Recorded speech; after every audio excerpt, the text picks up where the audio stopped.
Will was a magicless loser born into a world where magic was everything and people without magical talents were treated worse than slaves.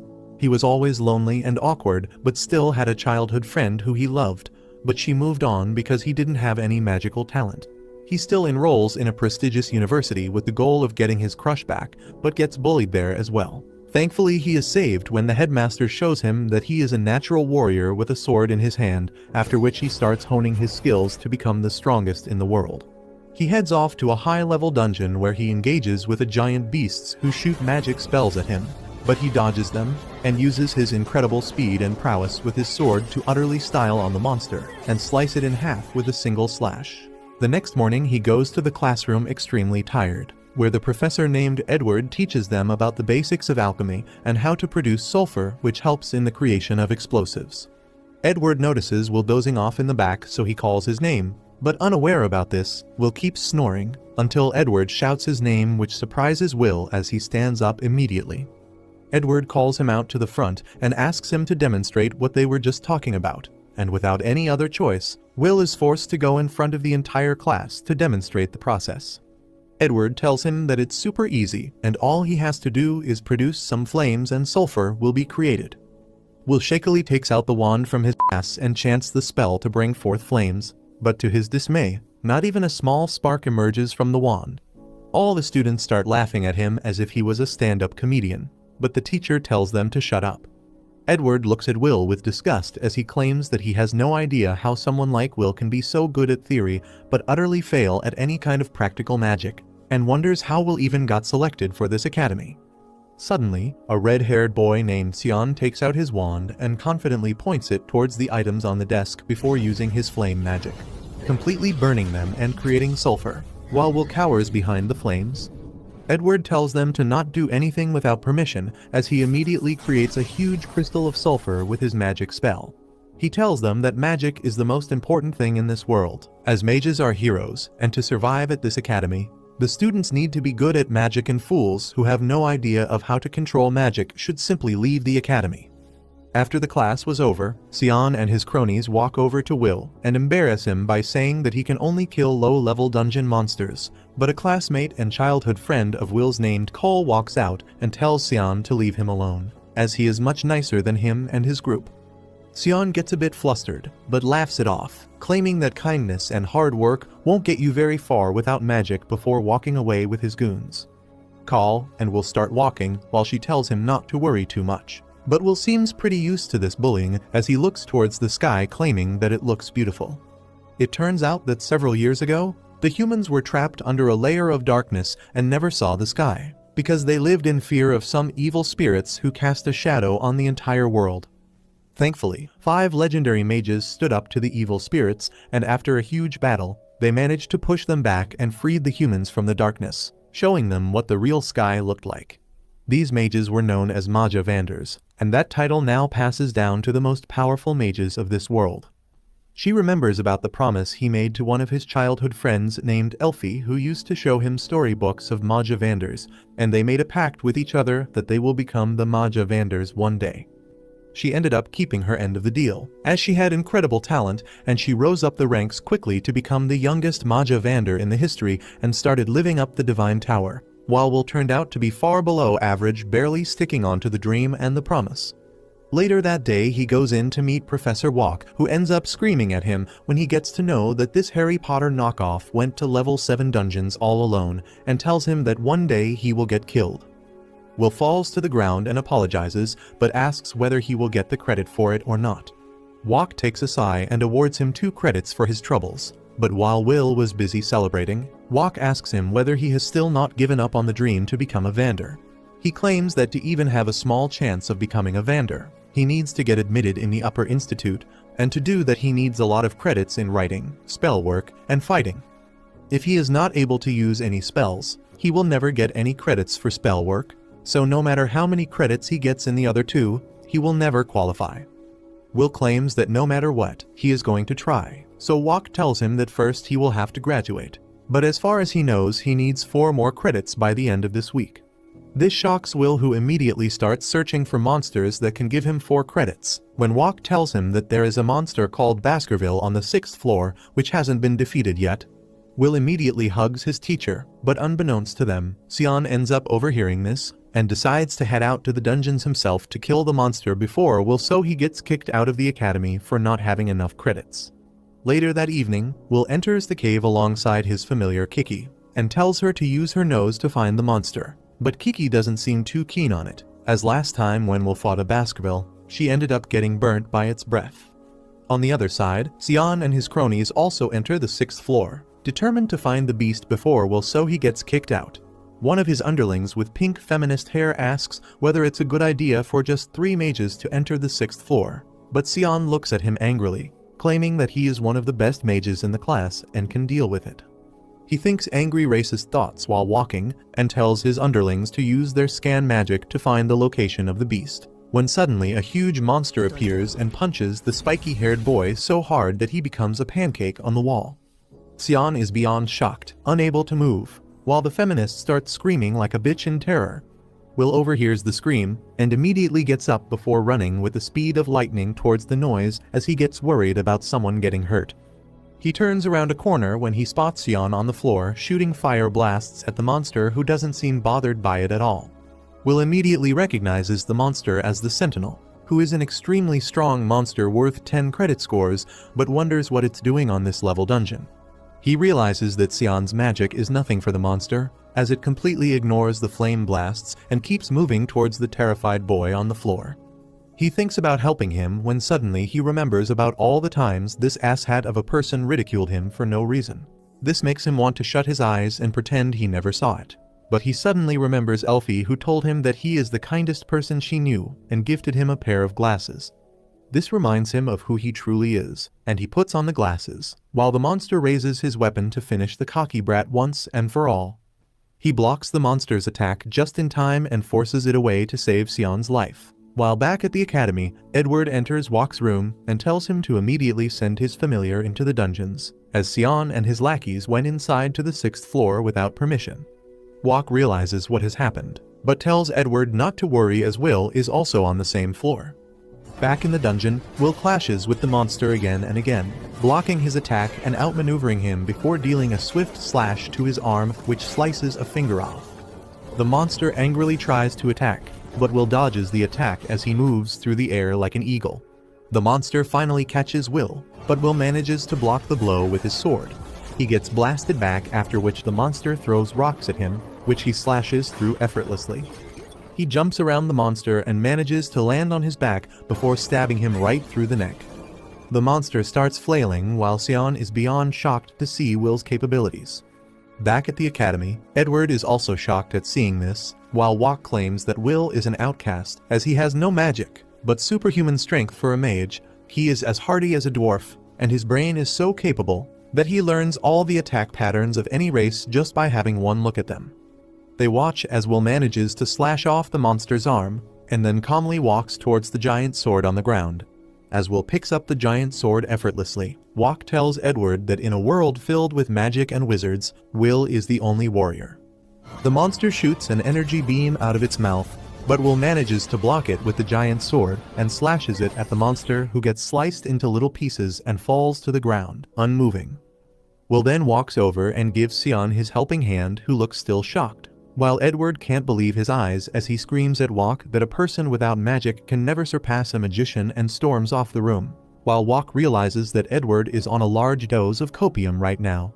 He knows that the story of Will is going to become legend as he turns the world upside down by making Wistoria the only place in the world where a wand and a sword meet. That night, Will remembers how when he joined this academy, he was laughed at by everyone for not having any trace of magic, and people always bullied him and called him a loser, claiming that he only got into the academy because he was friends with Elfie the Maja Vander. Those comments hurt him terrible, and he fell into depression when one day the principal of the school called in Will alongside Walk to have a meeting. She had a look at the boy with no magic talent herself, and wondered how he got into such a prestigious academy, but unlike others, she decided to test him out. She used her flotation magic to throw a dagger towards Will, who grabs it as if he was meant to hold it since birth. Walk looked a little confused, but the old lady was confident in what she was doing. She immediately covers Will with magical crickles ready to blast fireballs at him, which scares Walk as he thought this might be the end of the boy. But Will didn't skip a beat and immediately slashed all the magic circles around him in a single elegant slash before dropping back on his feet. Wok falls over in shock, while the old lady laughed, claiming that this boy was meant to hold a sword and not a wand. She tells them that she is going to let Will continue studying at this academy, while Wok will be his guardian since Will doesn't have any parents. Wok asks her whether it would be safe for a boy with no magic to study at a university filled with mages, but the old lady confidently tells him that Will can manage. Tears start flowing down Will's face as he looks up at the lady and simply asks whether he can ever become strong enough without magic to become a Maja Vander and climb the tower to reunite with Elfie, which brings a smile to the old lady's face. She tells him that if he has unwavering determination to climb to that level and a strong will to fight, there is still a chance for him to make that climb. This fills Will with a new fire and determination to become the strongest in this world. The next morning, he wakes up a little groggy but heads down to his class where Wok explains the workings of the academy. He tells them that to become a Maja Vander, they all first have to qualify to study at the Upper Institute, which opens a path for them to become the strongest mages and rule from the top. To reach the Upper Institute, however, they need to either create a new magic spell, or they need at least 7,200 credits in this academy, which is extremely difficult. He tells everyone that they shouldn't even dream of reaching the Upper Institute since none of them are even getting enough credits to graduate. That day Wok drilled them with supplementary lessons, after which Will was completely spent. He meets up with Call, who asks whether Wok's class was very difficult. Will sighs and claims that he made them repeat several lessons and gave them a bunch of homework, but it was all because they didn't have enough credits. Call claims that she likes Wok as at least he tries to help the students, whereas Ed would have simply left them to fail. Will laughs and they reach a corner, when they suddenly hear a ruckus and peek around to find Sion and his underlings surrounded by a bunch of students as they tell everyone that Sion defeated the Sentinel monster worth 10 credits all alone. All the students seem shocked and praise Sion for his strength, but he seems pretty stressed about it all as he is the only one who knows the truth about the situation and how Will is the one who defeated the monster while Sion was lying on the floor like a helpless baby. Suddenly he spots Will walking past alongside Call, and this immediately fills him with rage as he shoves everyone out of the way before grabbing Will by the collar and saying that what happened that day can't be true as Will is completely talentless. Call immediately comes to his defense and tells Sion to let him go. The brat clenches his teeth and takes his hands off of Will before walking away in anger, followed by his cronies. Call asks whether anything happened between them, but Will lies that nothing happened. Meanwhile, Ed goes into the Grand Master's office and tells her that Will should be immediately kicked out of the school. The Grand Master looks completely relaxed as she asks why does he think that way, but Ed replies that Will is a warrior with no magic abilities and yet is trying to become better than people with magic. He claims that a magic academy is no place for a warrior, but the Grand Master smiles and claims that kicking Will out in his 6th and final year would be very cruel. She takes out a register filled with information about the students and opens Will's page before noting that he has good marks in writing, and has been gaining credits consistently even without having magic. She claims that this makes him an incredible student as not only is he keeping up with others, but he is outperforming them even after being at a major disadvantage. She tells him that even if he can't become a Maja Vander, he can easily become a scholar or a healer and help others. Ed claims that if he wanted that then he would have had no problem with Will, but Will wants to become a Maja Vander. The Grand Master thinks for a moment and claims that it can definitely be a problem and tells Ed to design a test for him. She tells him that he knows Will's secret now as well, so she will give him complete control over the place and way he takes his test. If he makes his way through Ed's test, he will stay at this academy, but if he can't then Ed can expel him if he wants. Ed tells her that he is not as lenient as Wokner before walking off with a smile on his face. On the other hand, Will is completely unaware of this plan and keeps going on with his day. Call helps him open his locker as it can only be opened and locked with magic, which he doesn't have. Call spots his sword inside the locker as he can't carry it in school and feels bad for him, but soon they both enter the library. He immediately starts revising the history of magic and also about the other races. Call tells him that he is already the best at writing and shouldn't stress too much, but Will knows that even if he loses a single credit, he will have no chance of qualifying for the Upper Institute. Moreover, he likes reading the story about the war between the dwarves and the humans, as even though the mages were superior both in number and in skills, The warrior dwarves still stood their ground and fought to the bitter end. Before they can talk more, Ed appears behind them like Severus Snape and tells Will to immediately meet up with him in the exam hall alone. Will follows him without a word, and when they reach the spell hall, Ed tells him that he is going to take a test. If Will manages to strike even a single blow on Ed, he will receive 5 credits for spell work. But if he fails, he will be expelled from the academy, as people who can't use magic shouldn't even look at Maja Vanders, let alone try to become one. Will is still shocked, but Ed doesn't wait a single second and conjures all his mana before creating a magic circle right beneath a shocked Will. Back inside the academy, the headmaster calls Walk in and informs him about what is happening. She creates a TV for him where he is shocked to see Will facing off against Ed. He dodges the magic circles beneath him, which explodes, but Ed pursues and keeps shooting exploding magic, while Will barely manages to escape, constantly running away from the mage. Walk tries to speak against it, claiming that it's too cruel and one-sided since Ed is one of the strongest mage in the kingdom and very close to becoming a Maja Vander himself.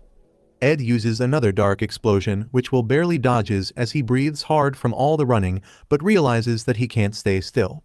He starts running with all his might once again and circles around Ed before trying to land a spinning kick. But unfortunately, it gets completely blocked by Ed with his magic shield, as he blasts him away.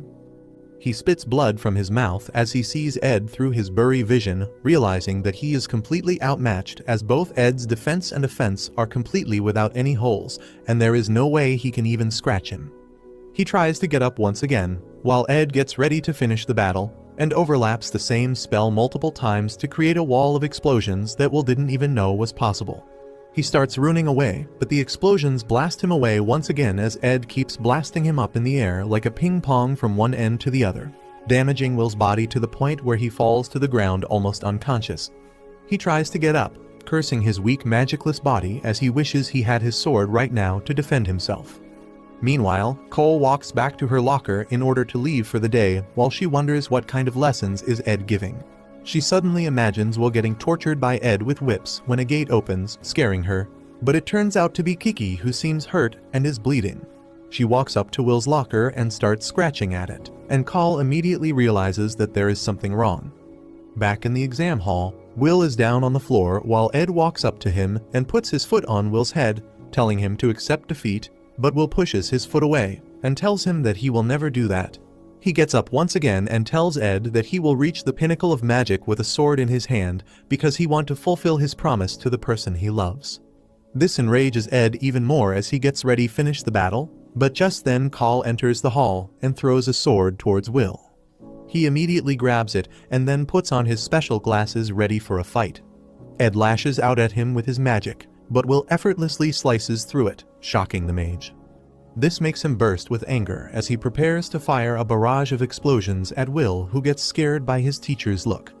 Ed immediately starts blasting, but Will shows his insane speed and dodges the attack while remembering the Dwarf King who lost everyone in the battle and still kept going forward and landed a hit against the Maja Vander. He decides that he will do the same as he jumps up in the air, dodging all the attacks and explodes towards Ed, breaking his barrier with his sword as they both stop at each other's throat. Will breathes hard, with a wand in his face, while Ed is completely shocked as a small cut appears on his face. Angry at his own failure, Ed walks away telling Will that he gained 5 credits, while Will falls onto the ground as Call picks him up, while he wonders how many more mages will he have to defeat to become the strongest. Will dreams about the day Elfie told him he was the kindest and bravest person she knew, before giving him the special glasses as her parting gift. It was the day she had to go to the tower forever, because she was a Maja Vander already. As she walked away slowly, Will cried out Elfie's name, telling her that he will definitely make it to the tower, even if the entire world tries tearing them apart. He promised her that he would come to her, and then they would see the sunset together, just like they promised each other in childhood. Tears flooded Elfie's eyes as she heard this, and she turns around, wiping her tears and telling Will that she'll be waiting for him. Soon after that, Elfie climbed up the stairs of the tower, and Will was left alone and heartbroken. Professor Werkner tried comforting him, but it had the opposite effect, and Will started crying. However, he promised his professor that this was the last time he was being a pathetic crybaby. Back to the present, Will is working early in the morning, delivering newspapers to the houses in the city. Just as he is done with the work on the street, An old and bulky man named Don greets him and tells him to do his best. Will then hastily climbs a flight of stairs and trips, sending all the newspapers in his bag flying. However, with his lightning-fast reflexes and nimble arms, he grabs all the newspapers in an instant. Unfortunately, one newspaper escaped his grasp, and as Will picks it up, he finds a news article about Elfie, who has just created another type of magic. She has earned the achievement of being the first mage in history to create 12 types of magics. Will is once again full of determination to work hard so that he can stand by her side, when he reads the article further and finds that the Upper Institute has issued an order to the Academy students, and the client of the order is none other than Elfie. Will freaks out on learning this, and immediately runs to his dorm, where he asks his roommate Rosti to make a magic device for him. Rosti asks him why is he so excited, and Will tells him about the order Elfie has issued, so he is going to take part in it. He begins changing into his uniform as he tells Rosti that the order is to procure the cores of monsters called Frostwalkers that are found on the 4th floor of the dungeon. Apparently, Elfie needs them as catalysts, and every student who helps in procuring the cores will be rewarded.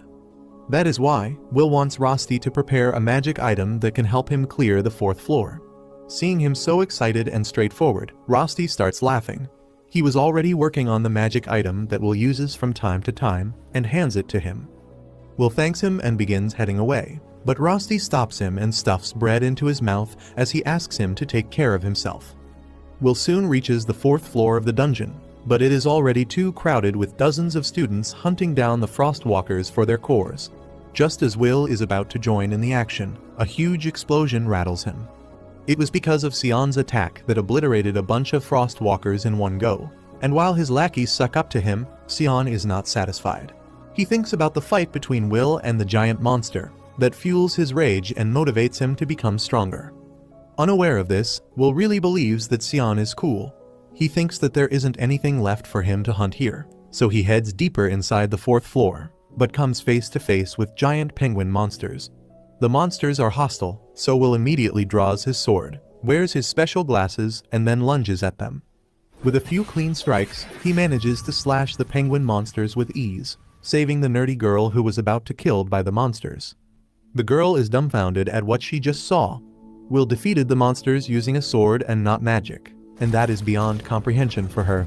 Will approaches her, and the girl thanks him for saving her life, before introducing herself as Iris, a 4th-year student at the academy. At the same time, Walk is giving a lecture about the greatness of creating new types of spells, which alone is enough to make the mage who created the magic climb up the tower.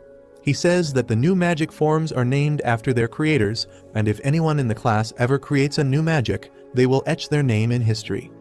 The students begin gossiping about how this approach is not practical, because only the top 0.1% can manage to do that. Just then, a student named Rose asks Walk if Elfie, who has created 12 new forms of magic, is really good, and he says that she is good beyond belief. He calls Elfie one of the greatest mages in the entire history of their world, and Call remarks that the childhood friend Will is chasing after is really special. Her friend Rose teases her, asking if she is jealous that Elfie will steal her crush Will away from her. Cole freaks out on hearing that, and gets scolded by Walk. Back in the dungeon, Will is walking with Iris, who has heard about the talentless book learner of the 6th year. Will is hurt, but he asks her if she doesn't feel any disdain towards a loser like him. Iris curiously asks how can she look down upon her savior. She says that even if Will doesn't have magic, she respects him for his special talents. He gets flustered and changes the topic to the order issued by Elfie. Iris affirms, saying that she wants to help the Majavander who hold up the sky.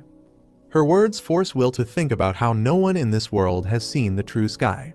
The enormous magic power of the 5 Majavander cloaks their world, hiding it from invaders. What they see is the false sky, which is a great barrier that keeps their world safe. According to the lore, when the fake sky falls, darkness will shroud the world again, and chaos will follow. That is why the students who are out here meeting orders are not doing this just to get into good graces of the Majavander, but because they also want to support the sky from falling. He is snapped from his thoughts as Iris tells him that she has met Elfie before. She recites the story of how she was in trouble in the dungeon one day, as all kinds of nefarious monsters surrounded her. She was just waiting for her death, when suddenly, all the monsters were frozen. Iris turned around to see Elfie gleaming in the sunlight, looking like a goddess. Elfie helped her up gently, and ever since then, Iris stands her.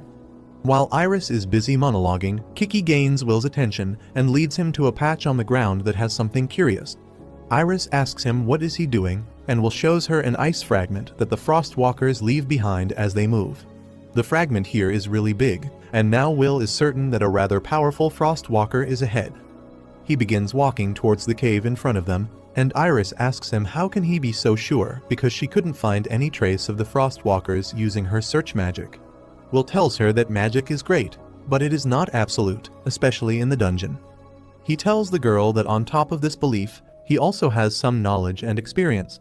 She doesn't understand the significance of those things, but Will is completely alert because he knows what will happen next. A giant Frostwalker had been hiding on the ceiling, and it pounces at the unguarded Iris. However, Will had anticipated that, so he moves quickly, taking the girl to safety as the monster hits the ground. He jumps away to safety, and Iris recognizes the giant ice monster with dozens of eyes as a Frost Rex, which is the highest evolved form of a Frostwalker. The monster roars loudly, and Iris recalls that the Frost Rex is a monster worth 6 credits, which makes it really dangerous. In the meantime, the monster charges an ice beam and fires it ahead, but Will jumps out of the line of fire that is soon covered with sharp ice spikes. Will leaves Iris in a safe spot as he heads to fight the monster, but she stops him, telling him that physical attacks won't work on a Frost Rex, whose power is so strong that it can even freeze the sturdy dwarves just by one touch. However, as Will puts on the magic tool made by Rosti, he tells Iris not to worry, because he has defeated the monster numerous times already. He charges towards the Frost Rex, avoiding its ice beam by jumping up. Will lands on the ground behind the Frost Rex and speeds towards it, sliding underneath it. The monster, unable to find Will, begins shooting the ice beam indiscriminately, forcing Iris and Kiki to run away. Will then encircles the monster while it is distracted looking at the roof and throws the magic tool over it, which gets attached to the monster's side through a hook. After that, Will slides under the monster, tightening a strong rope around it that cracks its skin. He keeps coiling the rope around the monster repeatedly, completely restraining it with the rope. The furious monster keeps on attacking recklessly, and once Will has succeeded in laying out the framework for his final attack, he stands in front of the monster. It uses a cold breath that begins freezing Will's skin, but he knows that his work is almost done. The Frost Rex is weak to fire and explosions, and that is exactly what he is going to use. He creates friction on the magic tool in his hand, sending a swift flame that travels down the rope and ultimately reaches the magic tool, which is a very powerful bomb. The magic tool explodes, shattering the giant monster into bits. As the smoke and steam settles, Will recoils the magic tool Rosti has made for him, and then goes to collect the ice core of the fallen monster. Iris had been watching all this, and on seeing Will defeat the giant monster without magic, her expressions suddenly change. Turns out she was not the naive girl she was pretending to be, but an agent of someone higher up the food chain. She has discovered that the talentless Will is stronger than what she had heard, and wonders how to report this to her superiors. However, as Will tells her that they should head back now, she resumes her act and goes with him. Later, Iris reaches the White Tower and goes to the room on the top, where 4 of the 5 Majavanders are seated on their thrones. They are looking for skilled people who can help their world prepare for the day the sky falls, and Iris works for them. She reports that she saw great talent in the magicless boy called Will, and recommends him to be let into the tower. 2 of the Majavanders are strictly opposed to this, but the white-haired guy named Zio is interested, and Elfie just smiles to herself. Zio is willing to let anyone who is skilled stand by his side, even if it is a dwarf, but the elf girl Elle is not happy to hear that because elves believe dwarves are barbarians.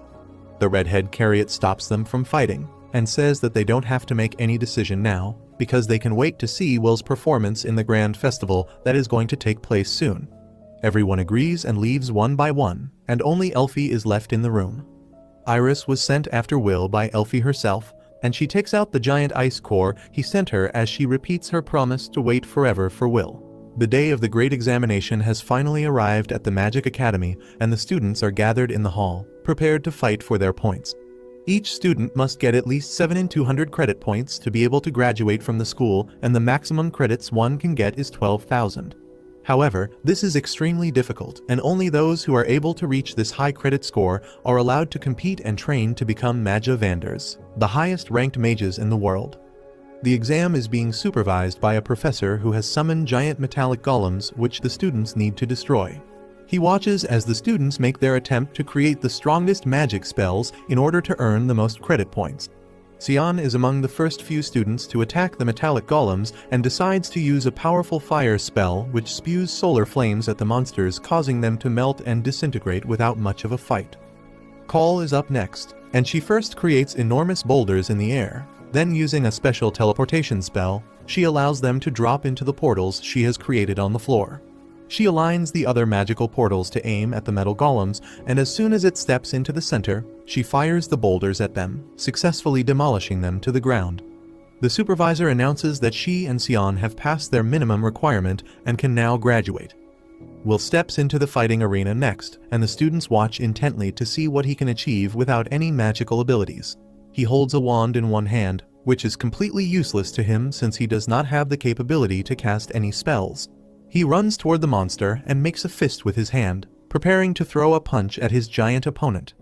The students see this and taunt him for his plan, while screaming insults at him. Unfortunately, he gets distracted by this, and in the second that he looks away, the golem whacks him, sending him flying across the floor. He is seen as a book learner with zero street smartness, and is called a loser by his fellow pupils as he lays on the ground barely able to get up. Wignall, the green-haired boy, and Lehana compete next. They are some of the top-ranked students of this batch and have already cleared their minimum required credit points, but are now aiming to reach the 12,000 mark. She is specialized in lightning spells and summons several lightning bolts to hit the golem all at once, causing it to intake too much electricity and finally explode into tiny fragments from the shock overload. Wignall is also extremely trained in electric wind, and using the Zephyros Claw spell he brings about massive wind currents that are charged with electric power. The current wraps around the golem, lifting it up in the air and crushing it completely so that it ceases to exist. Both the students are able to cross the 10,000 credit score mark, placing them at the top of the students. Julius, a student with superior ice-wielding power, steps in next. He walks in with confidence and whips out his wand to cast the spell. He sends ice bullets flying across the room and hits all of the golems. The ice bullets are activated and erupt into giant ice structures, completely freezing out the golems. Not only did he defeat his own golem, but those of others too. Before leaving the hall, he confronts Wignall and Lehana and challenges them to a fight, to prove who is superior. They accept his challenge by destroying the ice rose he creates. Due to his defeat, Will still hasn't reached his minimum target and sulks in a corner. The Grand Magic Festival is nearing, and Call sits with him during lunch to talk about it. It is only held once every 2 years, and during the festival 4 different factions compete against each other. These are the Lightning, Earth, Fire, and Ice factions. The festival allows students from all over to fight and present their skills in the stadium. It is the only time when special recruiters from the faction towers that guard the world come down and watch the students perform. Those who display exceptional quality are directly hired without any other requirements, so Call tries to encourage Will to participate in the competitions so that he has the chance to showcase his unique warrior skills. This might be his only chance to ascend into one of the towers and be reunited with his childhood best friend without completing his credit points. The High Mage, who is the leader of all mages and in control of all factions, also attends the event, and Will should try and impress him for a direct entry into the mages' towers. However, he is still not over his embarrassment from previous competitions where his performance was ridiculed by everyone. To encourage him to participate and show him how high stakes this year's festival will be, Call leads him to a seemingly normal door which hides a secret chamber behind it. She picks up Kiki and commands it to use its powers and break down the magical lock placed on the barrier. Behind the door they find a spiral staircase which leads down to a basement filled with students gambling and placing big bets on the prospective winners of the competitions. The posters of the top performing students are up on the walls. They watch silently and in shock about the secret activities taking place there, when Xian stands near them, worrying about his own performance since there are barely any bets on him. When he sees Will, he becomes violent, but Call puts an immediate stop to it and forces him to back off. His cronies are standing ready behind him, giving him fake praises about his superiority which angers him, and he lashes out at them. When the students downstairs notice him, he runs out of there. After classes, Will heads to Gina's tavern to work. The place is mostly filled with exploited miners and dwarves who are there to drown their sorrows in drinks and food. His roommate, Rosti, has also volunteered to help him out so he can return to practice soon. The dwarves have accepted Will like family, and he respects them a lot, which is why he chose to work in this place. As the crowd at the tavern slows down, the two boys are in the kitchen, clearing up the dishes and putting them back in place. Will bends down to pick up a spoon that had fallen. At that very moment, Julius enters the tavern and looks around in disdain. He calls the place disgusting, and when he sees Will stand up, he mocks both him and his work. One of the dwarves hears him and clenches his fist in anger, while staring angrily at the ice elf. When Julius sees him, he begins to throw insults and makes derogatory comments about the entire dwarf community, calling them low-life losers. The dwarves migrated to this world after their home planet was destroyed by celestial beings. Even though they were allowed to live on this new planet with the elves, they were extremely mistreated and looked down upon. A dwarf was a second-class citizen, and no matter what the elves did or said, they could not raise their hands or fight back, as they would be punished greatly. Julius takes advantage of this as he continues bellowing insults at them and sits down to order food and drinks. The atmosphere of the whole tavern has become hostile, and Will slowly takes off his apron and heads toward their table. He has had enough of their mocking and decides it is time to stand up for his friends. Julius is not intimidated by him at all and lifts his leg to kick the plate of food onto him. Will is not deterred at all by this. Instead, it fuels his rage even more as he thinks about the food that was spilled, which was crafted carefully by the wisdom and knowledge of the dwarves who work hard and struggle for their survival every day. Even though the dwarves are labeled as barbarians, it is elves, especially the ones like Julius, who are worse than beasts as they only care about themselves. The two lackeys of Julius see the anger on his face and get up to prepare for a fight. They underestimate his power since he has no magical abilities and advance toward him. Without even moving from his spot, Will grabs both of them and one swift move slams them onto the ground, rendering them unconscious. Julius is amused as well as irritated by this turn in events and casts an ice spell throughout the tavern. Will is able to break down the icicle and fight back for a while. He dodges the attacks and narrowly escapes the ice as his glasses get knocked off his face. But after a point, the ice has surrounded him from all sides until he is slowly backed into a wall. Rosti and the dwarves are trapped behind ice pillars and are unable to help in any way. They try to climb over to reach him, but with no success. Julius casts another spell which emerges from the floor and forms two big ice structures to pin his arms against the wall. With him unable to move, Julius slowly advances to him and casts an ice rose on his chest to freeze his heart and end him.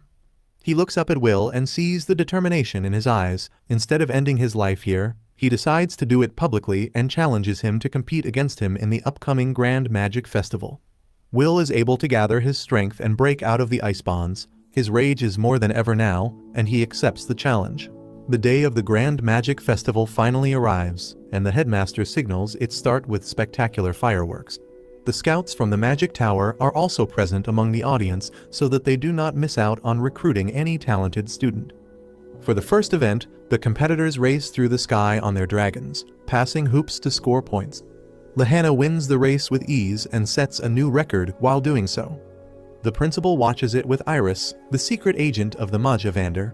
Iris takes her leave just as the sky race ends, because now she has to put on the act of being a naive student to cheer on Will. On the other hand, Sion is gearing up for the next competition. Earlier, Call had asked him to join their team, and ever since then, he has been on cloud 9, thinking that Call has finally chosen him over Will. However, when he enters the locker room, he is shocked to see Call standing next to Will. He throws a tantrum demanding Cole to explain what the magic-less loser is doing here, and she tells him that a team must have 21,000 credits to participate in the next event, and he was the only one she could ask to reach that number with her and Will's credits. Sion is not happy and asks Will why should he be dragged alongside a loser like him, when suddenly Julius passes behind him. Julius gives Will a nasty smirk, and even without turning back, Sion can tell that the ice user's attention was not on him. This infuriates him even more as he thinks that Will is trying to humiliate him again by becoming the rival of a top talent like Julius. Soon, the main event of the day, Crown Attack, begins, and the Elf faction mages combine their powers to transform the entire arena into a replica of the lost world of elves. Once their complex magic is finished, the arena is surrounded by a diverse terrain with volcanoes, marshlands, grasslands, and forests. All the teams will start their journey from the very edge of the transformed area, with the goal of reaching the arena first and claiming the crown. However, they will not only have to face the dangerous terrains of the battleground, but also numerous traps that have been set up by the professors. On top of that, fighting with other teams and obstructing others is allowed, making the event even more ruthless. The host hypes up the different teams, especially the teams led by Julius and Wignall, who are considered to be the top contenders. After that, he points towards the team with Will, Call, and Sion, which is the least popular team, and everyone makes fun of Will for trying to participate in the main event. Soon, the teams start heading to their starting points one by one, and Professor Walk is left aghast as he sees Will heading out too. The professor rattles him, asking why is he participating in this dangerous event. Will apologizes, saying that even if he is turned into a laughingstock, he wants to win this event at all costs. He moves away with that, and just as the start of the event is declared, all the contestants rush ahead towards the central arena. They immediately meet the first obstacle in their way in the form of a golem army. Will charges headfirst at the golems, and the audience laughs at him, certain that he will fail. Will simply asks Cole to support him with her earth magic, and she casts a spell to put a metal gauntlet around his arm. With the increased power from the gauntlet, Will punches a golem so hard that it is sent flying and crashes into the drone camera, causing the screens in the arena to explode. No one can believe their eyes as Will keeps on clobbering the golems, and Call tells Sion that as long as Will is using a gauntlet made with magic, they are not breaking any rule of the game. However, all Sion can think about is the time Will saved him from the giant Minotaur monster. The humiliating memories of being saved by someone he always considered inferior are crystal clear in his mind. To overcome the shame he felt that day, Sion had worked hard to grow stronger, but now he realizes that Will is still miles ahead of him. With that, Will's team clears the first obstacle and heads into the next zone, where a bunch of magic boxes shoot rock bullets at them. Will punches the ground with his magic gauntlet, creating a wall that blocks and deflects the rocks. He then runs ahead, and Call uses another spell to create dozens of swords on the ground. Will picks the swords and throws them at the magic cubes, taking them down one by one with incredible precision and speed. As all the cubes explode mid-air, one rolls down as Will misses his mark. The cube readies a rock bullet, but Will grabs the sword and slashes it down in time, clearing the second trap with ease too. As he runs ahead, the views of the audience change. Even the haters start thinking that Will is amazing, but some of them still think it is only because of Cole's magic. Even Ed testifies that Will has perfected his style of fighting by exploring the dungeons, and he can't be challenged by this level of traps. Will's team is in the lead, and they run ahead at full speed, while other teams struggle getting past the various traps. Julius and his team are also making good progress, but it is only Julius who does all the work. He freezes the monsters and traps, and asks his teammates to focus on searching the locations of other teams. His teammates tell him that Will's team is in the lead, and at this rate, he will win. Julius can't let that happen, so he decides to abandon his team and go ahead to deal with his rival himself. On the other hand, Will and his team reach the Enchanted Forest, which is the final zone they must clear before reaching the arena. Dozens of magic circles open up in the forest, and Will realizes that they plan to attack in a straight direction. He immediately cuts out the land beneath the magic circles and tosses them into the air before they can activate so that they face the magic circles in the air. Just as the magic circles activate and shoot a magic attack, they hit each other and get destroyed in an instant. The host is impressed by Will's quick thinking and asks Ed what he thinks of his performance because this trap was his work, and the Snape ripoff is quite disappointed. Meanwhile, Will plans to wait in ambush for Julius in the forest when suddenly, an ice attack almost hits him. The attack pierces his robe and explodes behind Call, who looks ahead to see that Julius is already here before them. Will can't believe that Julius could beat their speed run tactic on his own. His mind is overloaded with questions about how Julius got here so fast and where his teammates are. However, there is no time to ponder on those questions as Julius begins his attack. He shoots a relentless barrage of ice magic at Will, who can only dodge it. The entire location is getting covered in ice, when suddenly, the temperature rises and the ice melts away. Sion appears behind Will, covered in flames that instantly vaporize all the ice in the area. He has had enough of playing the second fiddle to someone who doesn't even have magic, and he plans to change things now. He chants a powerful spell that Cole recognizes and tells Will to get away from it instantly.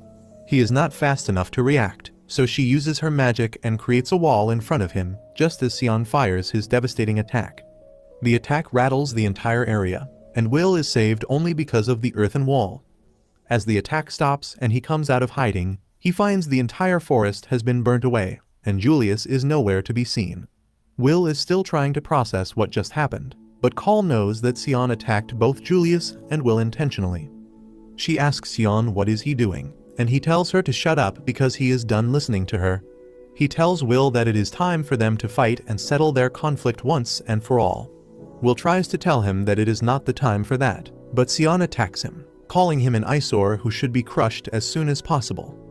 Cole tries to stop them from fighting, but then suddenly, Julius blocks her way with an ice wall. As she wonders how did he survive Sion's bombardment, Julius attacks her. Will gets worried when he realizes Cole is in danger, but he has no time to spare for her as Sion keeps attacking him. He manages to disarm Will, who tells him that it is not the time to fight amongst themselves. In response, Sion only tells him to pick his sword to continue their fight. Will obliges and grabs his sword, getting ready for a battle to get Sion back to his senses. Many years ago, when Will and Sion first started their student life at Academy, Will was the most pathetic boy one could find. People bullied him and stuck notes saying that he was a worthless person on his back. Sion felt disgusted by that, and he decided to help the pitiful boy in his own way. He burnt the note and then told Will that he will allow him to become his underling, and then he won't have to feel alone and useless all the time. However, Will simply ignored him and walked outside, pissing Sion off. Sion still followed him and shook him, asking him to give an answer. With his eyes devoid of life or any expressions, Will told him to let him go, and Sion could only obey him. As Will walked away after hurting Sion's ego, he began hating him. Now, he keeps on attacking Will with magic spells that burn the forest. Will runs and hides behind trees, but Sion's attacks track him and force him to come out into the open. Sion attacks him with a fire whip, and as Will tries to deflect it, another whip comes from behind and grabs him by his leg. Just as he cuts the fire whip to free himself, Sion attacks him with another powerful spell, and Will somehow manages to block it, but his sword has started to get red hot. Sion curses him, asking if he will only jump around to survive and not fight back to win. Will refuses, saying that they are teammates, and he has no time to fight him right now because he is focused on the competition. Sion tells him that he will just burn him to ashes in that case and begins attacking him again. As Will dodges everything, he wonders if he really has to fight against his teammate now. Everyone in the stadium is dumbfounded on seeing this, and Edward smirks as he says that no matter the reason, in fighting among teammates is the worst thing that one can do in this competition. He believes that because of this, the scouts from the tower will mark Will and Sion negatively, and it seems he is enjoying it. The scouts had seen some promise from Sion till now, but seeing this incident, they think he is unfit to be recruited by them. Will's roommate Rosti is worried about him too, when suddenly, Iris comes there and asks if she can sit next to him. They both know each other from previous encounters, and Rosti finds it hard to believe when Iris starts cheering for Will. She tells him that she was not interested in him at first, even though someone reliable had told her about him, but after seeing her in action, she has become his greatest fan. On the other hand, Cole is running away from Julius, while trying to find a way to reach Will and Sion. Julius teases her, asking if the famed Earth Princess is not going to fight back. Cole hates that nickname, and tells Julius to stop calling her that. He attacks her with ice magic, and she blocks it with a stone wall. However, she suddenly sees a magic circle under her feet and realizes that she walked into a trap. A massive amount of dark magic hits her point blank, and everyone is shocked to see it. What is more shocking is that Julius is on each and every screen, facing all the teams at once. No one can understand what is happening as Julius appears to be everywhere. He goes to face Wignall's team too, reminding him that he promised to crush everyone with his secret weapon. Wignall greets him with a familiar spell, returning him the ice flower he had once given him. As the flower distracts Julius, a magic circle opens at his feet and suddenly, he is engulfed in a tornado. Turns out that it was just a clone Julius made with ice and magic stones, and it gets destroyed by Wignall's attack. Everyone is amazed by his performance, but Philly, one of the leaders of the elf faction, thinks that Wignall is completely average, and he barely meets their expectations. She then asks her partner Leffy to let her return to their base now, because she is an introvert, and the atmosphere of the festival is like slow and painful poison to her. Leffy refuses to let her go, because they must watch the entire festival and then report to their master, the elf Maja Vander. Meanwhile, the audience wonder who will win the competition now. They thought that Will's team would win it, but then Sion went ahead and sabotaged it. His classmates are curious about why Sion did that, and even Will is wondering why is the redhead so fixated on him. He remembers the time everyone used to bully him and disrupt his work for no reasons but to poke fun at him. He was depressed because no one knew better than him that he was a failure, but that was no reason for anyone to go out of their way to bully him. He was numbed by the constant harassment and only wanted people to leave him alone. So when Sion approached him that day, he only asked him to let him go. He didn't understand his intentions, but he didn't care about them either, because he planned to give all his time and effort to reach Elfie. That day, when he ignored Sion, he shot a fireball at him out of frustration, and today again, he attacks him in the same fashion. Will dodges his attacks and starts running away. Sion then chants a high-level magic spell and creates a falcon made of flames, which is his guardian. Will is taken aback to see it, and even more shocked when Sion commands the falcon to attack him because guardians are mainly used to defend and buy time. He reacts quickly and jumps up by using his sword as a platform, cutting the wing of the flame falcon in the process. He then picks up his sword and rushes towards Sion, thinking it is his chance to end the battle. However, the flame falcon quickly regenerates its lost wing and begins chasing after him. Will realizes that he must destroy its core to stop it, but that seems hard as the guardian shoots fire at him. He dodges that, and then Sion attacks him from the other direction. Will uses his magic gauntlet to block the attack and gets pushed back. He is exhausted now, but Sion doesn't look in any better shape. Everyone, including Ed, is shocked to see Sion's performance, because commanding a guardian with such skill means he is way beyond the level of an ordinary student. Even the scouts of the Fire faction are interested in him, despite the fact that he betrayed his team. According to their data, Sion was weaker than the top 3 of this batch, but his performance today surprised everyone.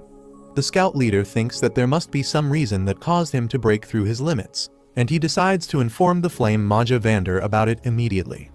Back in the battleground, Will is on his knees, and he realizes that Sion has grown stronger. Sion asks him if this is all he has got, because he was much stronger when he fought the giant monster. Will asks him why is he doing all this because they have no reason to fight. Sion snaps and asks if he can really say that after everything that happened between them.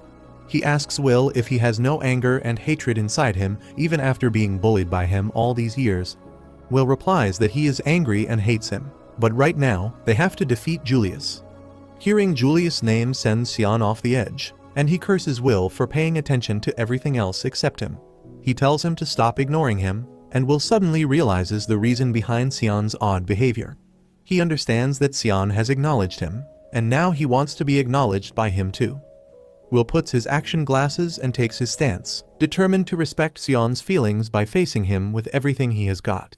Sion is pleased that he is taking him seriously and begins chanting his most powerful spell while the Flame Falcon covers him. Will knows that he can't get through with any half-assed attack, so he decides to watch Sion's spell's timing and then go in for a counterattack. Suddenly, Sion commands his guardian to attack as he shoots dozens of fireballs at once. Will is taken aback to see the scale of the attack, but he has already seen the path of the attacks. He rushes ahead with full speed, dodging the attacks effortlessly. He emerges from the flames and slashes the Flame Falcon's core before heading to Sion.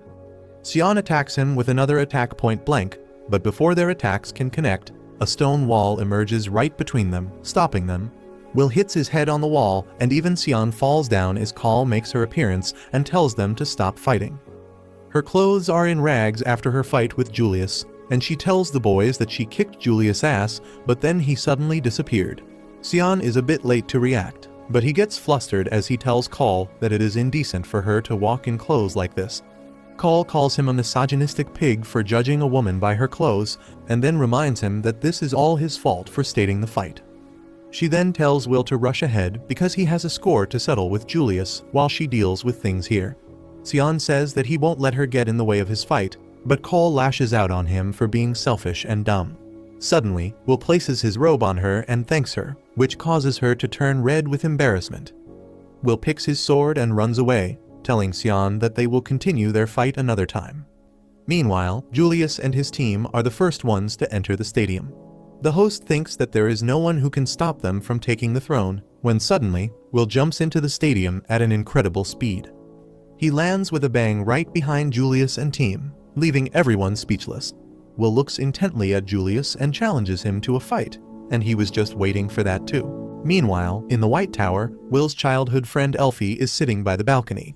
Her assistant Sari comes there with a report, but when she calls out to Elf, she finds that she is fast asleep. Sari wakes her up with a slap and tells her to pay more attention to her reputation as a Maja Vander, because all she does is sleep and watch the world below. Elfie rubs her head in pain, and after calming down, she asks Sari what is she here for. Sari gives her some documents containing the list of students with greatest promise, and among them, she recommends one student as the best choice to join the ice faction under her.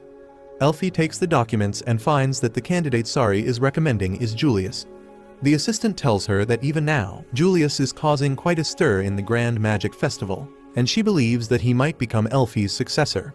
Elfie replies that if everything written in the report is true, Julius might really become her successor.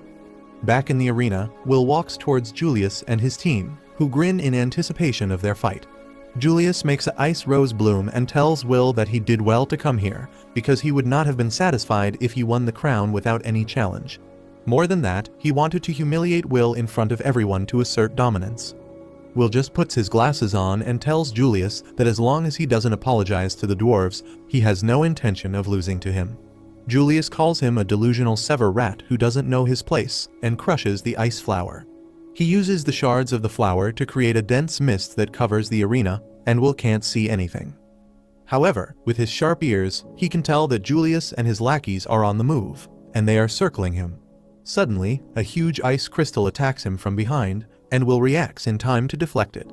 He starts running around in the mist, certain that if he keeps moving, Julius will have a hard time pinpointing his location. Despite that, the ice attacks don't stop coming, but now Will is better prepared and easily dodges them.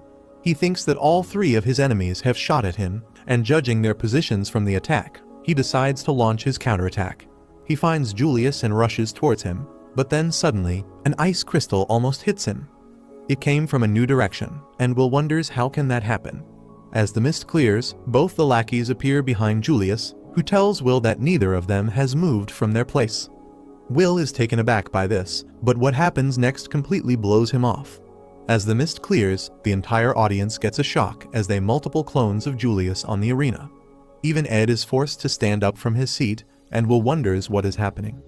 He thinks that maybe the clones are just illusions, but then he realizes that they are real, and that can mean only one thing. Before he can even react, the clones reach him, and Julius tells him to be careful because they explode. He uses his magic to make them explode, and Will cannot move fast enough to avoid it. He gets caught in ice, and everyone in the audience is puzzled. Only few people, including Ed and Wok, know that the spell Julius just used was one of the 12 original magic spells created by the genius mage Elfie. Will knows this too, and he realizes that Julius used first of the 12 spells that makes ice clones of the spellcaster. He asks Julius how can he use Elfie's spell, and he starts laughing in response. He says that it is just because of his natural talent and no other reason. He learned this secret technique by studying on his own, and that means he is on the level of a Maja Vander already. Julius says that Elfie is nothing special compared to him, and one day, he will expose her in front of the world. Will can't bear anyone insulting Elfie, so he breaks free from the ice and charges ahead.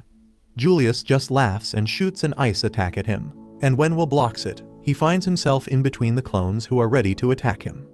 He keeps on deflecting their attacks one by one, but Julius and his lackeys tell him that if that is all he can do, he is going to lose soon. Julius then decides to show off his skill some more, and suddenly, the clones surrounding will suddenly stop attacking. They suddenly explode into pillars of magic that come together and trap Will inside a pyramid barrier. Will freaks out on realizing that he is trapped, and when he tries to cut through the barrier with his sword, nothing happens. To finish things off, Julius creates a gigantic ice crystal in the air and drops it towards Will, crushing him. Everyone is dumbstruck by his overwhelming strength, and Ed remarks that Julius has the qualities of an ideal magician because he won the fight without even taking a single step. Julius then creates some more clones for insurance and walks towards the edge of the arena. He calls out the scouts, asking them what they think of his performance, and declaring himself as Elfie's successor. Everyone starts cheering for him, thinking that he is incredible, but Will's friends think that Julius is going to look like a pathetic loser soon because the fight is not yet over. Suddenly, the ice crystal crushing Will is cut in half, and as Julius turns around, the crystal shatters into pieces and Will comes out, visibly unharmed. Julius wonders how did he survive the attack, but Will only thanks him for helping him cool his head, because he always gets hot-headed whenever Elfie is involved. He takes his stance, and the frustrated Julius decides to finish him off this time. His entire team attacks Will with ice magic, and they think they hit him, but Will had avoided their attacks and reached behind them already. He knocks out the two lackeys with a single strike, and then suddenly, the clones crumble down. Everyone is confused by what is happening, and Will explains that Julius has not yet mastered the ice clone magic. He was controlling the clones with the support of his teammates, and without them, he can't use the magic properly. He tells Julius that he shouldn't compare himself to Elfie, because he is not fit enough to even be the gum on her shoe. Julius is enraged now, and he screams Will's name as he gets ready to attack him. He creates a rose vine made of ice over his arm and shoots it towards Will, who easily cuts it down.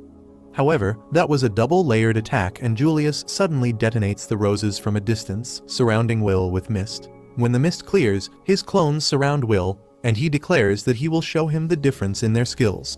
He attacks Will with multiple ice shards, but Will dodges them and reaches near the crown. Since there is more distance between him and the clones now, their attacks become slow, and he can easily dodge and deflect them now. Julius keeps attacking him, knowing that Will was right that he has not mastered the ice clone spell yet. He can only control 4 clones by himself, and even then, their movements are greatly limited. However, he is certain that there is no way in hell for Will to tell him apart from his clones, and he plans to use it to his advantage. Suddenly, Will lunges towards Julius, who panics and immediately creates a rough ice wall between them. Will cuts through the wall with ease and then kicks an ice block towards Julius that hits him in the guts and sends him wheezing. Julius asks how did he know he was the real one, and Will replies that the temperature of the ice clones is very low, and if they are not controlled properly, the cold leaks out and ice crystals form at their feet. Julius immediately looks towards his clones and finds that Will is speaking the truth. He loses his calm and his clones shatter. He gets up and demands to know how an incompetent loser like Will knows this complex spell better than him. Will replies that he and Elfie are childhood best friends who grew at the same orphanage, and that is why he knows her magic really well.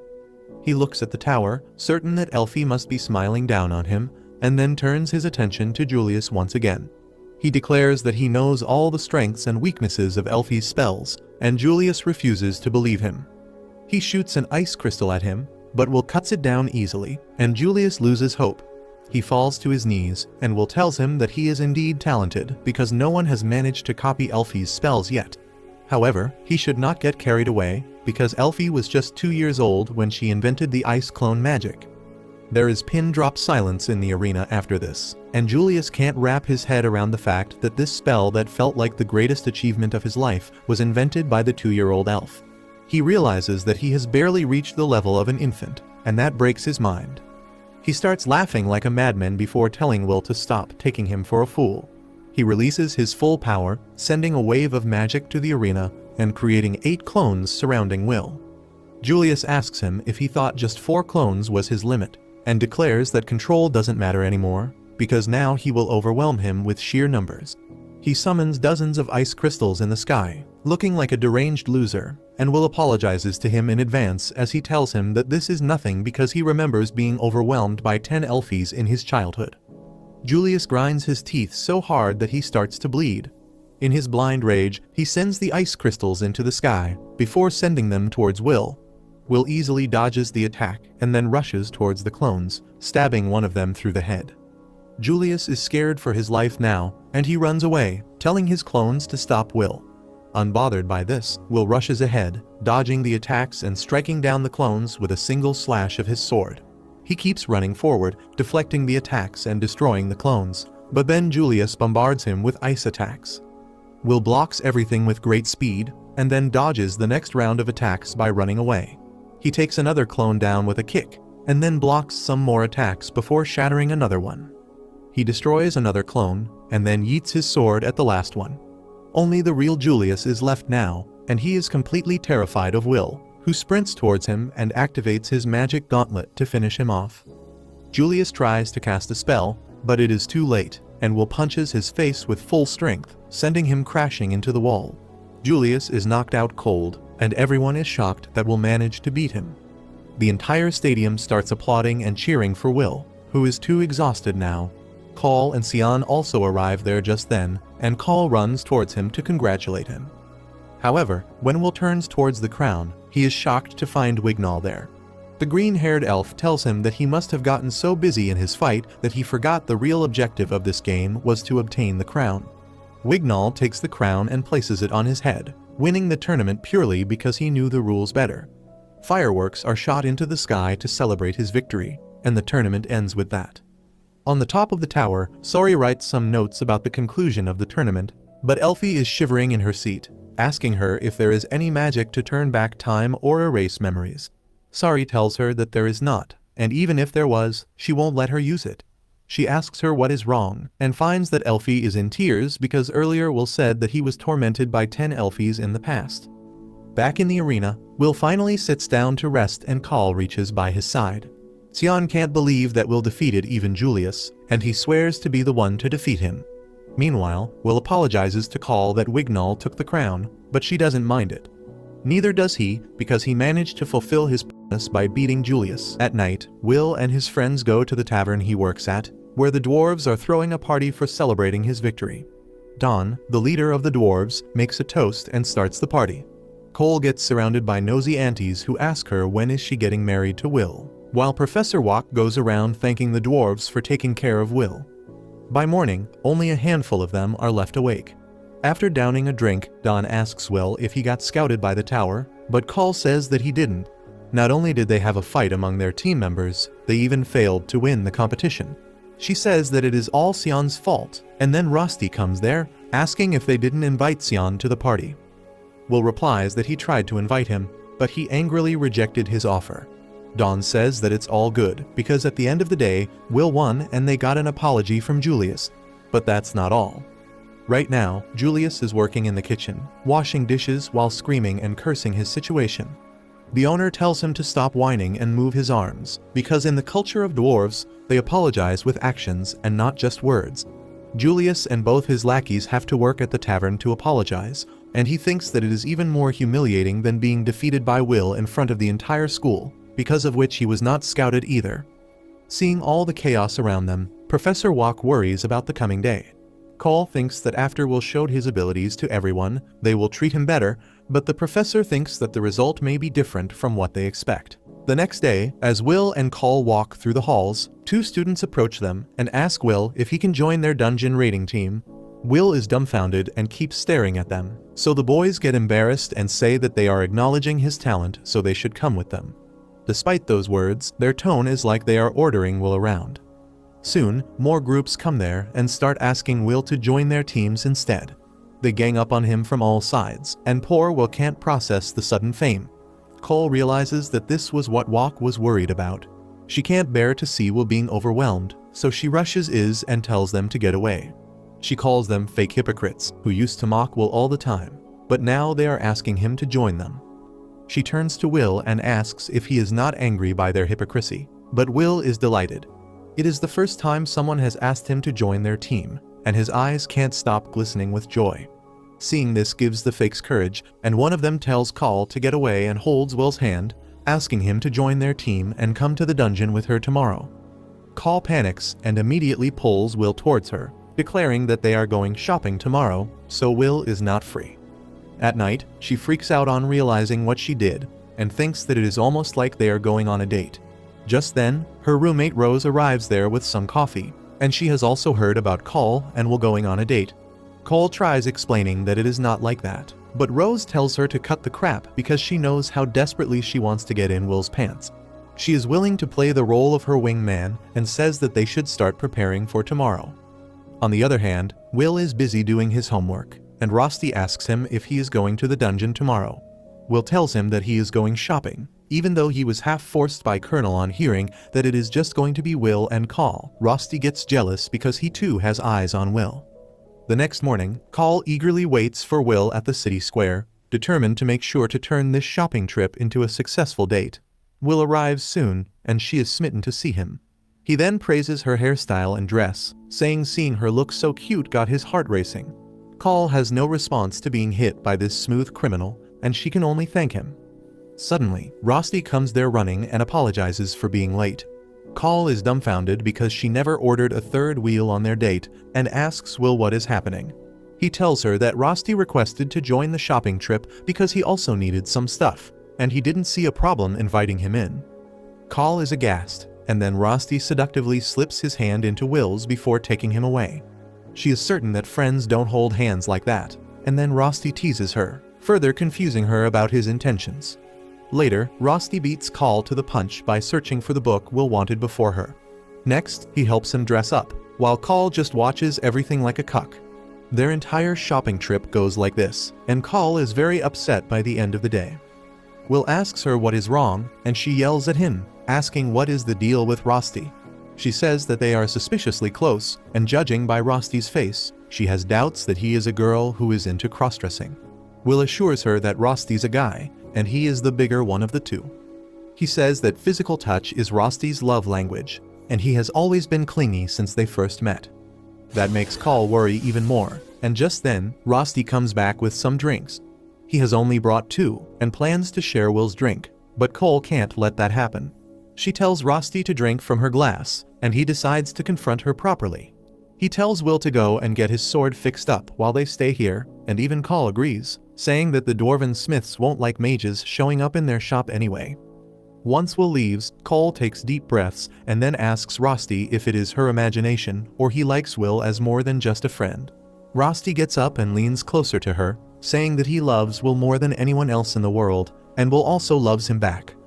Cole gets pissed at this and replies by saying that she is closer to Will, and they used to hug each other all the time when they were both 4. Rosti says that it is a thing of the past, and now Will has him. He reveals that they take friendly baths together each night, and Cole is worried that maybe Will swings the other way. Meanwhile, Will is worried if his 2 friends will get along, when suddenly, the elite student Lehana comes to see him. He is shocked to see Lehana, who is regarded as the perfect student who has got full credits in all the subjects. He wonders what reason she has for coming to see a loser like him, and she asks him to come with her for just a bit. She leads him to a tea house, and to his utter shock, Will finds that all other top students of their batch are already there. Lehana tells him that soon, a 1-week dungeon raid is going to be held, which is going to give everyone a lot of credits. For that, she wants to form a party with the 5 people present in this room. It seems that others didn't know about her inviting Will earlier. Shin demands an explanation about why she called the magic less user here, and even Julius is not happy. Will is also anxious, and he looks at Lehana to ask her what was she thinking when she brought him here. She is confused and asks if it was a bad idea, and Will realizes her brain cells have gone on a vacation. Suddenly, Shin angrily moves towards Will because he ignored him, but before he can do anything, Wingnall swings his wand and creates an illusion that they are in a field of flowers. He says that such reckless actions don't suit mages, and Shin has no choice but to back away. Wignall says that they should at least hear out what Lehana is thinking. She reveals that she was impressed by Will's performance in the recent tournament, and she is certain that he has a skill set that no one among them has. That is why she wants to recruit him in their team, believing that he will be really helpful. Julius disagrees with her, saying that Will can't even use the basic magic to search for enemies, and he will only be dead weight for them. Shin says that he doesn't want to be in the same party as Will again, but Wignall calls both of them sore losers. He says that they have no right to reject Will when he beat both of them in the tournament. He says that Will is as strong as a dwarf and as agile as monsters, and though unrefined, his sword skills were enough to defeat 2 of the best mages in their batch. Julius says that by this logic, even Wignall is below Lehana, who has more credit than him. Wignall has no shame in accepting that, and he says that he respects Lehana, so he will go with her decision to select Will in their team even if he doesn't like it personally. Lehana then declares that she plans to use everyone here to achieve fame and ascend the White Tower. Will asks if she was not scouted, and she replies that the lightning faction reached out to her, but she didn't accept their offer because she was not satisfied. She then tells everyone that she is from a family of knights, and they are short-lived in general. That is why she wants to do something great with her short life, and just ascending up the tower won't be enough. She declares that she wants to be a Majavander and knows that everyone in the room has same ambitions. She asks everyone to place their coin in a cup to agree to the team formation. She goes first, followed by Wignall, and even Julius and Shen agree to this team because they know they will outperform everyone. Will is the last one left, and he wonders what decision he should make. Later, he goes to his friends, who were waiting for him in the market. They ask him what took him so long, but Will just walks ahead and tells them that he is going to take part in the dungeon raid as a member of Lehana's party. The next day, Professor Wok tells the students about the grand dungeon raid that is going to take place after 10 days. All students have to participate in it, and the dungeon will be temporarily opened till the 10th floor for them to face monsters worth 5 credits or more. It is their only chance to earn over 1,000 credits at once, and if they can manage to defeat the floor bosses, they will get a lot of extra credits. In the next lecture, Ed tells them that the grand dungeon raid is risky, and every year, some students lose their life. The professors will be stationed in the dungeon, but they won't be able to reach everywhere quickly, so Ed warns everyone to know their limits and stay in them. Soon, the base camp for the grand dungeon raid is set up at the 6th floor. Call goes with Will's group, and when Lehana says that she didn't invite her, she says that she comes as a package deal with Will. Rosti can't go with them because he is just an artifact maker, but Will thanks him for all the artifacts he has prepared for this raid. After that, Wok and Ed assemble all the students and tell them that they have to dive in the dungeon and survive for 1 week. There are base camps at the 8th and the 10th floor, which will act as safe zones.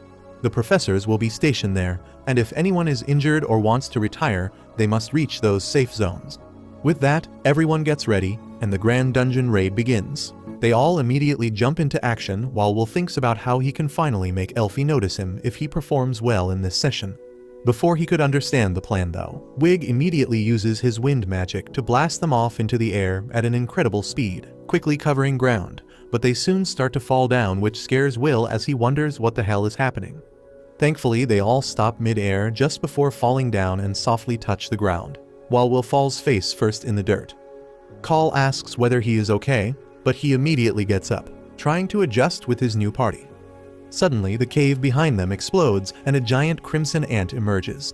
Will thought it was only one monster, which wouldn't be a big problem for him. But they seem to have stumbled upon an ant colony as a huge horde of ants start moving towards them.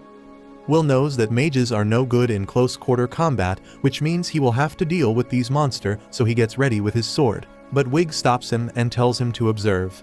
Suddenly, Lehana rushes past them at the speed of lightning as Wig tells him that Lehana comes from a family of knights and is an exception amongst the mages, since she is an expert in close-quarter combat.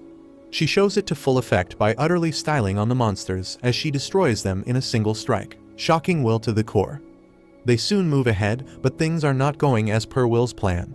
He remembers Wok telling him about the most basic magic spells known as Search, which can help them find monsters in the area. But since he can't use that magic, he is unable to find them quick enough. Another monster appears behind Will who was caught off guard, but he is saved by Julius, who freezes the ant and tells Will to not come in his way. He realizes that he can't kill even a single beast if this keeps happening, and soon enough, Wig uses a huge wind blade magic circle to decimate every single monster around them. Wig comments that he expected Will to be of some help, but till now he has been pretty useless, and is not even able to act in his role of being the shield. Lehana speaks up though, claiming that he simply didn't get the time or the opportunity to get into his role, and believes that they will soon be glad that Will was with them further on in the dungeon. They don't even collect the drops since it will only slow them down, while Sion tells Wig to not slow them down. Will tries to snap out of it and start helping, but he is still of no use since the monsters are killed before he even gets the chance to properly see them. He just simply keeps following them all around the dungeon as a pack mule while they deal with all the enemies. Soon enough, Lehana looks at her watch and tells everyone that it has already been a day and they should take a small break before moving forward. They are in the middle of a cave, though which is not really safe, so Wig uses his elven to create an illusion of a firewall which doesn't do any harm, but is enough to scare any monsters away from attacking them. Lahana soon tells him to distribute the ration that they brought with them. So Will immediately drops his pack and takes out some food for each member of the team and hands it to them. When he moves towards Wig, though, the green-haired cunt tells him not to come near and simply leave the food on the floor since he don't want to touch Will as he is not worthy of that. Call is horrified by this discrimination and, like an average white woman, starts screaming at Wig. But he claims that it's not only Will. He doesn't want to be touched by any of them apart from Lahana since they are all mages while he is an elf. He only lets Lahana touch him because he deems her worthy enough. Will tells Call to let it go as he sits on one side thinking about how lucky the elven race is. Just like the dwarves, even elves are not from this world. But they are extremely gifted magic users and that's why respected by all the humans. Even at the top of all Majavanders stays the elven queen who commands all of them. Soon Lahana calls them all for a meeting and tells them that they are now going towards the 10th floor where the boss monster named Nabara stays. She claims that slaying that beast will award them 110 credits, which is an incredibly high amount, and since there is only one of this beast, they need to make sure they are the ones who kill it. She reveals that she specifically created this party with the goal of slaying Nabarus so that she can get noticed by the upper institutes and the scouts. Wig, however, asks whether it is wise to go for the main dish without even tasting the appetizers. Lahana tells Wig that his mom is an appetizer and claims that she wants them to face Nabarus with their full strength with a high mana pool, and they can always deal with the smaller monsters after defeating the boss. She then tells them that she wants to take the shortest route to the 10th floor and asks whether anyone has any issues. Will knows that the boss monster is going to be very dangerous, but he also needs the credits, so he agrees. They soon enter the 10th floor where, to their surprise, a shit ton of monsters are already dead on the floor. Will wonders whether someone reached here before them, but Xian claims that it's impossible since they took the shortest route and even skipped all the base camps. Will bends down to check the dead monster on the ground and realizes that it was killed using brute force instead of magic, which is very suspicious. Even after that they continue going deep when suddenly they all are shocked beyond measure to find that Nabarus has also been slain as the three-headed dog laid on the floor. This actually scares the mages who immediately start using their search magic, while Will gets flashback of Wok telling him that search magic has flaws since a mage can always use cloaking magic to hide himself. But there is also a very dangerous monster that could do the same. Will's heart starts pumping as he looks up to see red eyes as the monster charges a beam and shoots it at them. Will tells everyone to step back while he blocks the beam with his sword and deflects it. Before they could even realize what's happening though, the monster appears behind Wig and slams him into a wall drawing blood. The remaining mages immediately start preparing spells, but the monster slams his hand on the ground, shaking up the entire foundation. The ground below them shatters and they all start falling down, while Will immediately lunges towards an unconscious Wig and saves him during the fall. He gets up and looks around to find himself in a weird lair and realizes that they are on a completely different floor. Xian and Julius are also stuck together as they too can't believe that they have fallen down to the 11th floor, which is outside the academy territory, so they can't expect to be saved. Lahana, on the other hand, is bleeding from her head while she thinks whether they can ever leave alive since the 11th floor is on a completely different level from all the other floors and only high-ranking mages are allowed to set foot here.